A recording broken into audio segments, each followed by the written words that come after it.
Good evening guys. तो चलो मैं लेके आया हूँ स्टेटमेंट ऑफ जो भी अपन का चैप्टर 5 और उसके जितने भी इंपॉर्टेंट टॉपिक्स हैं, लाइक जो मेरे को लगता है कि पेपर में आने चाहिए। मैं ये बिल्कुल भी नहीं बोलूँगा कि 100% यही जो टॉपिक्स है ये पेपर में आएंगे, बट आई कैन एक्सपेक्ट कि लाइक 80 to 90% मेरी गट फीलिंग्स है और मेरे पास पेपर एनालिसिस है कि ये वाले टॉपिक्स मे 26 एग्जाम के अंदर आने चाहिए। तो आप एटलीस्ट इनको तो बिल्कुल भी स्किप मत करके जाना, और अगर आप चैप्टर 5 पूरा छोड़ के जा रहे हो तो ये वीडियो पूरा सुन के जाना। और इन टॉपिक को पहले मैं यहाँ से पढ़ के और उसके बाद में अपने मॉड्यूल से पढ़ना, ताकि उसके अंदर लैंग्वेज क्या लिखनी है। बिकॉज मेन नोट से आपको आएगा सब कुछ, बट आपको उस लैंग्वेज को लिखना कैसे है वो आपको नहीं आएगा। तो इसलिए अपना मॉड्यूल साथ में लेकर बैठना, या फिर जो भी फैकल्टी का आप नोट्स रेफर कर रहे हो उसको साथ में लेके बैठना, क्योंकि वरना लिखना नहीं आएगा, खाली कीवर्ड से बात नहीं बनेगी। लिखना भी आना चाहिए कि ऑडिट के मॉड्यूल में कैसे लिखा है। चलो तो अब शुरू करते हैं बिना कोई टाइम वेस्ट के। ठीक है, तो सबसे पहले अपन कहा था statement of profit and loss के अकाउंट के अंदर sale of product and services वाला टॉपिक। तो सेल के रिगार्डिंग तो इसकी आपको सबसे पहले अंडरस्टैंडिंग लेनी है कि ऑर्गेनाइजेशन की अंडरस्टैंडिंग लेनी है, और उसके रेवेन्यू सेंटर कौन कौन से, कि कौन कौन से सेंटर के से उसका रेवेन्यू आता है, और उसका इंटरनल कंट्रोल कैसा है, उसका जो ऑर्गेनाइजेशन है उसका इंटरनल कंट्रोल कैसा है। तो उसके लिए आपको क्या करना पड़ेगा, आपको टेस्ट ऑफ कंट्रोल लगाने पड़ेंगे अकॉर्डिंगली, जिससे आपकी जो सब्सटेंटिव टेस्टिंग होती है वो कम हो जाए, to reduce the substantive testing. उसके बाद में थर्ड स्टेप आपको क्या करना है, आपको सेलेक्ट करना है on the basis of random selection of sample. क्योंकि आप कोई भी प्रोडक्ट का सेल कोई भी चेक करोगे किसी प्रोडक्ट सर्विसेज का, उसके लिए आपको सिलेक्शन करना पड़ेगा। सिलेक्शन के लिए आप कौन सा मेथड यूज करोगे, रैंडम सिलेक्शन ऑफ सैंपल। ठीक है, उसके बाद में आप क्या परफॉर्म करोगे, सब्सटेंटिव ऑडिट प्रोसीजर्स। परफेक्ट। उसके बाद में आप अकरेंस के ऊपर बात आएगी। तो अगर आपको अकरेंस लिखना है कि आप कैसे पता करोगे कि जो आपकी सेल है वो अगर हुई है या फिर नहीं हुई, तो आपको सबसे पहले चेक करना है जो आपके जो प्रॉफिट एंड लॉस अकाउंट के अंदर जो रेवेन्यू है वो ओवर स्टेटेड तो नहीं है ना। और ओवर स्टेटेड कैसे कैसे हो सकती है, रीजन सोचो, लॉजिकली सोचो कैसे हो सकती है। सिंगल इन्वॉइसेस 2 बार रिकॉर्ड करी, मतलब रिकॉर्डेड ट्वाइस। और कोई कैंसिल इन्वॉइस थी वो अभी भी रिकॉर्डेड है, मतलब आपने कोई इन्वॉइस कैंसिल की थी वो अभी भी रिकॉर्डेड है। उसके बाद में आपको टेस्ट चेक करना है कुछ इन्वॉइसेस का, और या फिर कुछ एंट्रीज का, कि आपको कुछ भी रैंडमली एंट्रीज चेक करनी है, उसके इन्वॉइसेस चेक करने की वो प्रॉपर है या फिर नहीं है। उसके बाद में आपको एक्सटर्नल कंफर्मेशन लेना है कि ये सेल एक्चुअली हुई है या फिर नहीं हुई। ठीक है, और कोई फिक्टिशियस कस्टमर या फिर सेल तो नहीं दिखाई भी ना, कि कोई ऐसी फेक सेल या फिर फेक कस्टमर तो नहीं दिखा रहा। इसके लिए आपको एक्सटर्नल कंफर्मेशन करना होता है, और आपको चेक करना पड़ता है कि एक्चुअली एग्जिस्ट करते हैं या फिर नहीं करते हैं। उसके बाद में आपको कोई अनसर्टेनिटी तो नहीं है ना रिगार्डिंग कलेक्टिविटी, बिकॉज AS9 क्या बोलता है कि आपको रेवेन्यू कब रिकग्नाइज करना है, जब आपको सर्टेनिटी हो कि आपको पैसा मिल जाएगा। बट अगर कोई अनसर्टेनिटी एग्जिस्ट करती है तो आप रेवेन्यू रिकॉर्ड नहीं कर सकते। तो is there any uncertainty regarding the collectibility. ठीक है, उसके बाद में कस्टमर ऑब्लिगेशन, क्या कस्टमर की ऑब्लिगेशन है वो कंटिजेंट तो नहीं है ना। ठीक है, उसके बाद में दूसरा पॉइंट क्या लिखना अपन को, सीक्वेंस देखना अपन को, सीक्वेंस चेक करना है कि जनरल एंट्रीज का सीक्वेंस क्या है, वो डेट वाइज है ना। उसके अंदर जो एंट्रीज है वो कोई अनयूजुअल ट्रांजेक्शन तो नहीं है ना, लाइक कि अभी मैं स्पाइसेस बेच रहा था बट अचानक से मैं शूज़ की सेल करने लग गया, तो ऐसा कोई अनयूजुअल ट्रांजेक्शन तो नहीं है ना। और sales return to sales ratio कितना है, कि जो कंपनी कितना सेल्स करती है उसका सेल्स रिटर्न रेशियो कितना है। तो इससे डिपेंड करता है, इससे पता चलता है कि सेल्स एक्चुअली अगर हुई कितनी है। ठीक है, उसके बाद आता है अपन कंप्लीटनेस में 4 पॉइंट में। सबसे पहले आपको वेरीफाई करना है कि क्रेडिट नोट्स कितने इशू हुए हैं। दूसरा, आपको ट्रेस करने की शिपिंग डॉक्यूमेंट कितना है, और रिकंसिलिएशन बनाना पड़ेगा कंप्लीटनेस चेक करने। तो रिकंसिलिएशन कैसे बनाए, तो टोटल सेल्स से डिवाइड करना, आपको गुड्स आपने एक्चुअली कितने डिस्पैच करे, तो इससे आपका रिकंसिलिएशन बन जाएगा। और आपको चेक करना है आपकी GST कितनी बनती है उस सेल्स के ऊपर, आपका टैक्स कितना बनता है, और आपने उसके रिटर्न से प्रॉपर्ली फाइल करी है या फिर नहीं करी। अब आप सेल्स मेजर कैसे करोगे, तो सेल्स मेजर करने का सबसे बढ़िया टेक्निक, सबसे पहले आपको ट्रेस करना है, कुछ ट्रांजेक्शन उठाना, फ्यू ट्रांजेक्शन आप ट्रेस करना। उसके बाद आप इंसेप्शन टू कंप्लीशन, जब तक कंप्लीट ना हो जाए। उसके बाद आपको एक्सपोर्ट सेल्स चेक करनी है। कैसे करोगे, वो आपको एज पर AS11 होता है, उसके बेसिस पे आपको एक्सपोर्ट सेल्स मेजर करनी होती है। उसके बाद में आपको अंडरस्टैंड करना है कि जो आपका जो क्लाइंट है उसके ऑपरेशन कैसे हैं, क्या उसके ऊपर गैप फॉलो करता है। अगर उसके बाद में क्या वो डिस्क्लोजर कर रहा है as per schedule 3 part 2 of the companies act 2013। ठीक है, डिस्क्लोजर कर रहा है as per schedule 3 part 2 of the companies act 2013, मतलब जो अपन का प्रॉफिट एंड लॉस अकाउंट होता है। उसके बाद में आता है अपन का सबसे इंपॉर्टेंट, ये भी बहुत इंपॉर्टेंट, जो कि अपना अगला टॉपिक है, बेनामी प्रॉपर्टी। अगर कोई प्रोसीडिंग्स कंपनी के अगेंस्ट इनिशिएट हुई है, या फिर कोई भी पेंडिंग है कंपनी के अगेंस्ट में फॉर होल्डिंग द बेनामी प्रॉपर्टी अंडर द बेनामी ट्रांजेक्शन एक्ट, और क्या कोई रूल बनाए हुए हैं कंपनी ने तो आपको डिस्क्लोज क्या करना है, सबसे पहले डिटेल्स उस प्रॉपर्टी की जिस ईयर के अंदर उसको एक्वायर करा है, उस कितने अमाउंट है, उसका जो अपनी बनाई प्रॉपर्टी उसका बेनिफिशियरी कौन है, और क्या उसको अपने प्रॉपर्टी बुक्स के अंदर अपन ने डिस्क्लोज कर रखा है with reference to the item in the balance sheet. Okay, and उसके बाद आता है अपन का ये आपने शायद बहुत मोस्टली बच्चों ने देखा ही नहीं होगा, मॉड्यूल के अंदर है बट ये बहुत रेयरली देखा जाता है। ठीक है, तो आपको क्या पता आ भी जाए बिकॉज सी कैटेगरी टाइप का पेपर आएगा। तो relationship with the struck off company, तो अच्छे से देख के जाना इसको। कंपनी ने कोई ट्रांजेक्शन करा है, कंपनी का जो struck off for under section 248 of the companies act या फिर section 50 of the companies act, तो कंपनी को क्या क्या डिस्क्लोज करना पड़ेगा। सबसे पहले name of the struck off company, कि कौन सी कंपनी का नाम है और स्ट्रक ऑफ होगा। उसके अंदर कौन कौन से नेचर ऑफ ट्रांजेक्शन आपको ट्रांजेक्शन स्ट्रक ऑफ कंपनी के साथ करें, कि आपने स्ट्रक ऑफ कंपनी के अंदर कितना इन्वेस्टमेंट करें सिक्योरिटीज के अंदर, तो वो बैलेंस आउटस्टैंडिंग लिखना पड़ेगा। और आप उसके अंदर कोई रिसीवेबल है तो वो लिखने पड़ेगा, कोई पेबल्स है तो लिखना पड़ेगा। तो देखो दो एसेट वाले, ये अपना लाइबिलिटी वाला पेबल्स और share sold by struck off company, ये अपन का इन्वेस्टमेंट, और अदर कोई अगर आउटस्टैंडिंग बैलेंसेज है तो आप स्पेसिफाई कर देना, और आपका रिलेशनशिप कैसा है स्ट्रक ऑफ कंपनी के साथ में वो आप डिस्क्लोज कर देना। ठीक है, तो ये हो गया अपना एक इंपॉर्टेंट। और इसके बाद ये बहुत इंपॉर्टेंट है प्रोविजंस एंड कंटिंजेंट लायबिलिटी। तो सबसे पहले आपको मेजर करना है सब्सटेंशियल डिग्री ऑफ एस्टिमेशन। तो मेजर कैसे करोगे प्रोविजन और कंटिंजेंट लायबिलिटी को, तो सबसे मेजर का एक ही है, आपको सब्सटेंशियल डिग्री ऑफ एस्टिमेशन लगाना पड़ेगा कि मेरे को कितना प्रोविजन या फिर कंटिंजेंट लायबिलिटी बना के चलनी चाहिए। और उसको रिकॉग्नाइज कैसे करोगे, अगर कोई प्रेजेंट ऑब्लिगेशन आ रही है because of result of any past event, या फिर प्रोबेबल है कि जो आउटफ्लो ऑफ रिसोर्सेज होगा और जो आपको ऑब्लिगेशन सेटल करनी पड़ेगी, और रिलायबल एस्टिमेट आप बना सकते हो ऑब्लिगेशन का। ठीक है, तो ये आता है, तो ये तो हो गया अपना प्रोविजन। अब कंटिंजेंट लायबिलिटी क्या होगी, possible obligation because of past event, अगर वो एग्जिस्टेंस अगर आप कंफर्म कर दो कि वो अकर होगा या ना नहीं होगा, non occurrence because of uncertain future event, क्या वो और वो एंटिटी के कंट्रोल्स में ही नहीं है कि वो एंटिटी उसको कंट्रोल नहीं कर सकती, बट अगर रिकग्नाइज नहीं करा, बट नॉट रिकग्नाइज, तो क्यों नहीं करा, क्योंकि प्रोबेबल नहीं है कि कितना आउटफ्लो ऑफ रिसोर्स हो, कि हमें पता ही नहीं है कि कितना रिसोर्स हम आउटफ्लो करेंगे उस ऑब्लिगेशन को सेटल करने के लिए, या फिर अपन को अमाउंट अपन मेजर ही नहीं कर पा रहे। एक रिसोर्स अलग होता है, अमाउंट होता है, रिसोर्सेज के अंदर अपन को पता ही नहीं है कि अपना क्या क्या रिसोर्सेज भी आउटफ्लो होगा, लाइक ठीक है, और जो अमाउंट है उसको अपन मेजर नहीं कर पा रहे और सफिशिएंट अपन रिलायबिलिटी नहीं दे पा रहे, तो ये होगी अपन की कंटिंजेंट लायबिलिटी। उसके बाद आता है अपन का एग्जिस्टेंस कैसे चेक करोगे कि प्रोविजन बनाना है या फिर जो कंटिंजेंट लायबिलिटी वो एग्जिस्ट करती है। सबसे पहले आपको ऑब्टेन करना है जितने भी आपने लिस्ट ऑफ ऑल प्रोविजंस, उसके बाद आपको कंपेयर करना है लेजर बैलेंसेस से, क्या वो मैच कर रहे हैं या फिर नहीं कर रहे। दूसरा पॉइंट आता है आपको इंस्पेक्ट करना है जो भी एग्रीमेंट बना है, लाइक वारंटी कमिटमेंट वाले कोई लीगल या फिर अदर क्लेम्स के जो एग्रीमेंट है उसका कोई वायलेशन तो नहीं करना जिसके वजह से कोई कंटिंजेंट लायबिलिटी राइज होती है। एंड उसके बाद आपने प्रोविजन कंटिंजेंट लायबिलिटी और वैल्यूएशन कैसे करोगे, सबसे पहले आपको वर्किंग प्लस बेसिस, जिसके बेसिस आपको वर्किंग देखनी है और आपने किस बेसिस पे उसको ऊपर प्रोविजन बनाया, तो वैल्यूएशन करने के लिए आपको पहले वर्किंग दिखानी पड़ती है, हमने ऐसे वैल्यू करा किस बेसिस पे करा हमने, तो वो आपको देखना पड़ता है।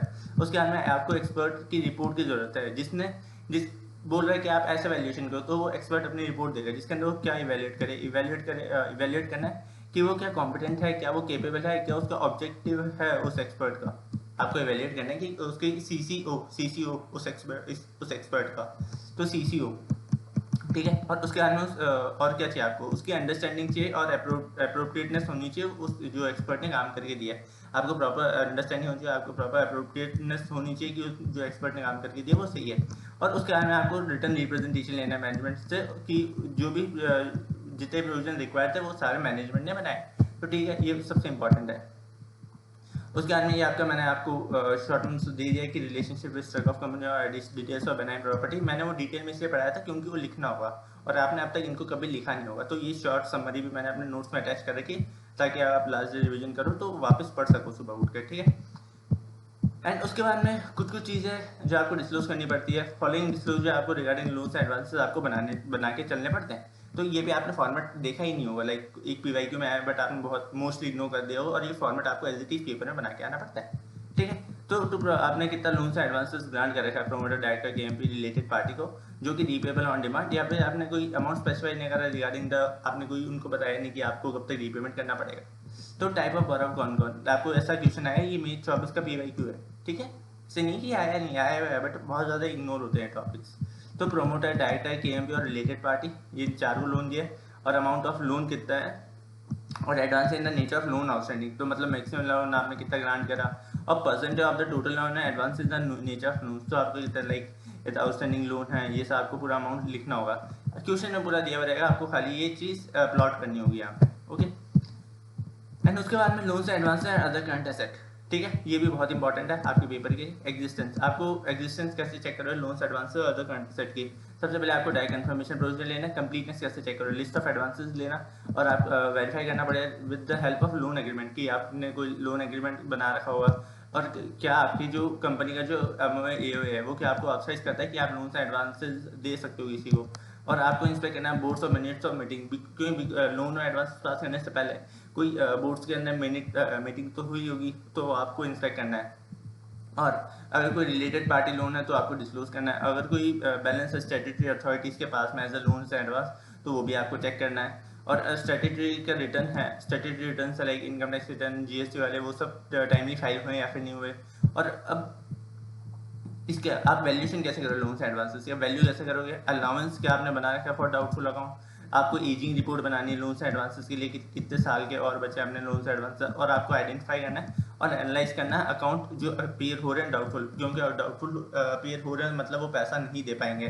ठीक है, उसके बाद में आपको कोई भी लोन से एडवांस राइट ऑफ करें तो उसके अगर कोई शेड्यूल ऑफ मूवमेंट की इतना पैसा मंथली आ रहा है, इतना पैसा ईयरली आ रहा है, तो आपको शेड्यूल ऑफ मूवमेंट चेक करना है for the purpose of valuation. अगर कोई फॉरेन करेंसी लोन है वो एज पर AS 11 होना चाहिए।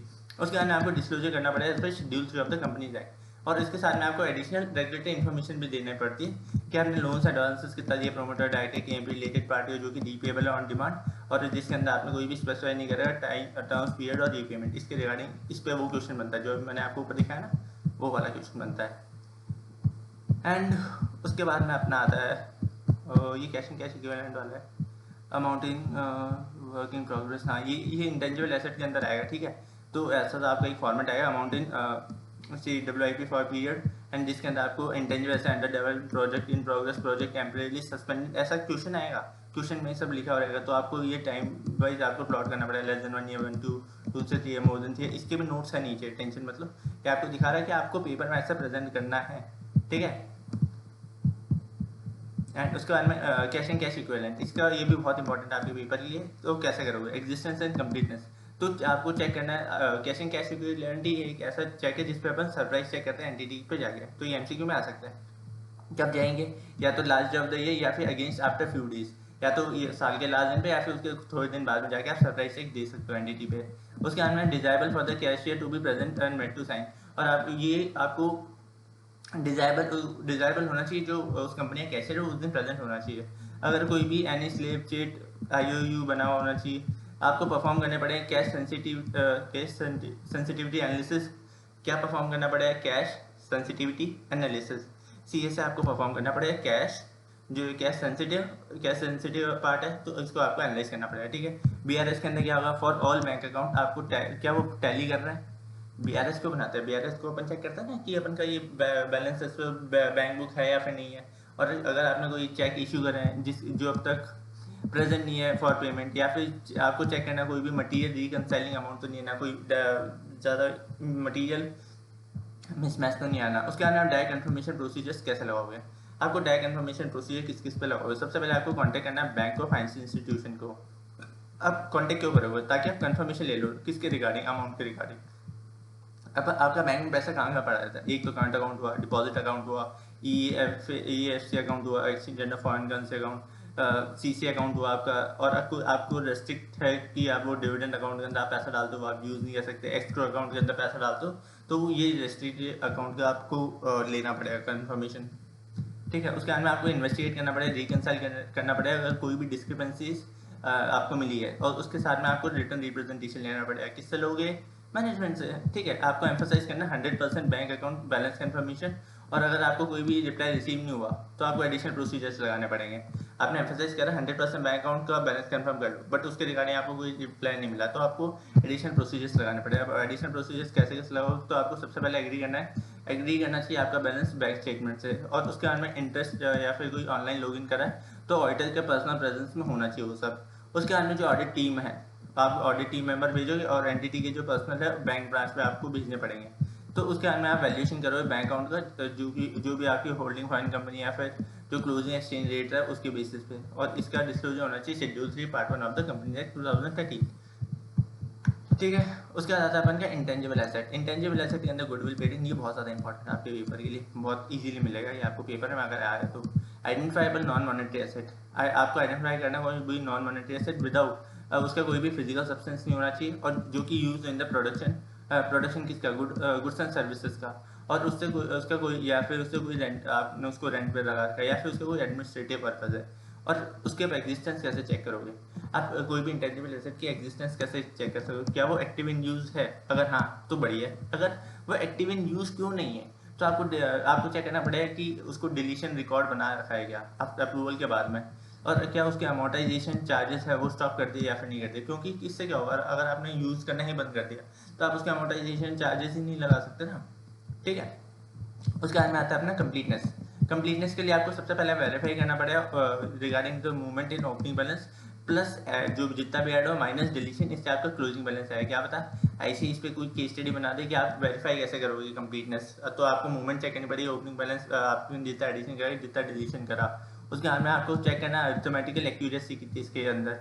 और फॉर एडिशन AS26 याद आ रहा होगा, अकाउंट का पेपर दिया था AS26 इंटेंजिबल एसेट वाले एस, ये तो लिख दे 1 मार्क्स मिल जाएगा इसका। ठीक है, इंटेंजिबल एसेट दिखती है AS26 लिख देना, 1 मार्क्स मिल जाएगा। अप्रूव करना है बाय अप्रोप्रिएट पर्सन, और अगर कोई भी इंटरनल प्रोसेस है तो उसका कोटेशन और या फिर उसका कोई टेंडर ले रखा है तो वो आपको देना पड़ेगा।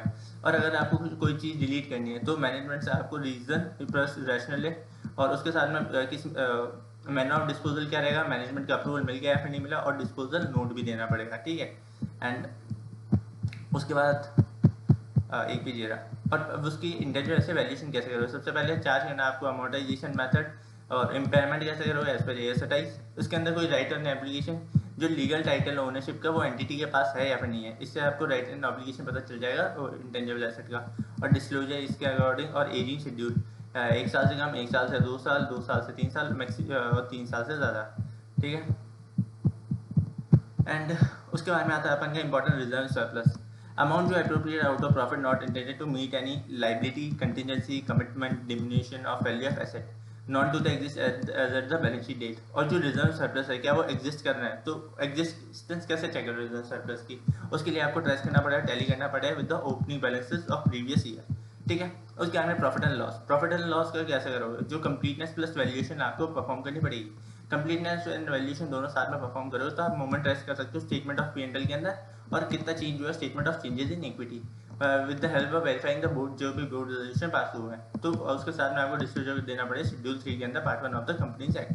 ठीक है, उसके बाद में शेयर कैपिटल तो मोस्ट इंपॉर्टेंट टॉपिक है, अगर इस वाले पार्ट से आए तो आपको डिस्क्लोजर करना पड़ेगा शेड्यूल 3 के अंदर of the companies act. Share capital के अंदर एडिशनल रेगुलेटरी इन्फॉर्मेशन होनी चाहिए as per schedule as per section 43(3) सबसे ठीक है, एज पर चैप्टर 8 ऑफ ऑडिट रिपोर्ट आपको क्या क्या डिस्क्लोज करना पड़ेगा कि कितना debt amount fund share capital में कितना है, अगर कुछ एडवांस के अंदर है, कुछ लोन के अंदर है, या फिर कुछ अमाउंट इन्वेस्टेड है। अगर वो लोन के अंदर है, अगर इन तीनों चीज़ों उसके अंदर है तो क्या अपन की इंटरमीडिएट जो कंपनी उसको दे दिया, या फिर इंटरमीडिएट ने कोई दूसरी नीचे इंटरमीडिएट कंपनी को दे दिया, या फिर कोई दूसरी अल्टीमेट बेनिफिशियरी को दे रखा है, और अगर कोई रेलिवेंट प्रोविजंस कंपनी रेगुलर फैमा या फिर कंपनी चेक की वो भी।